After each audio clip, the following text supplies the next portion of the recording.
One of my next steps in the project is to create video features about local attractions.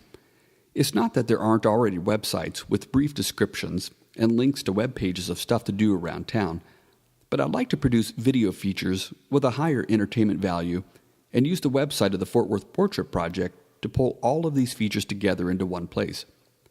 Of course, those features will also be uploaded to YouTube and then shared on Facebook, Twitter, and Instagram. Part of this will involve restaurant reviews. Here's a list of nearly 40 restaurants that I've contacted so far.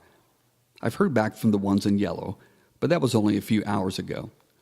My message to them was that I plan to do a food review of their restaurant, and they have the opportunity to shape the narrative of my review by guiding my experience, or they could just wait for my review to get posted and shared.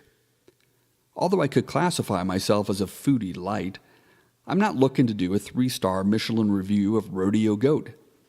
I'm really looking to capture the spirit and feel of the place and to describe the experience I had at my visit. I also want to feature lodging options as a way to make the Fort Worth Portrait Project more useful to out-of-towners.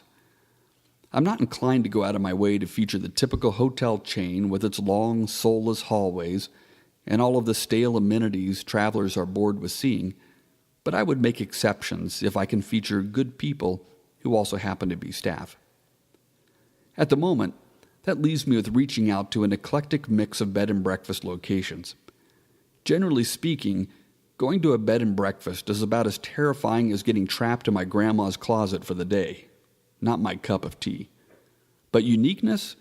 They have girdles of that, and I think I'd end up with some fascinating stories. If you've been following me, then you probably know that the project falls well short of paying the rent, so I continued my job hunt. I applied to Texas Wesleyan University here in town, pictured in this photo, to be their coordinator for leadership and volunteerism. Given the number of nonprofit organizations I work with and my past experience in directing leadership programs at the university level, I'd make a great fit for their needs, I think.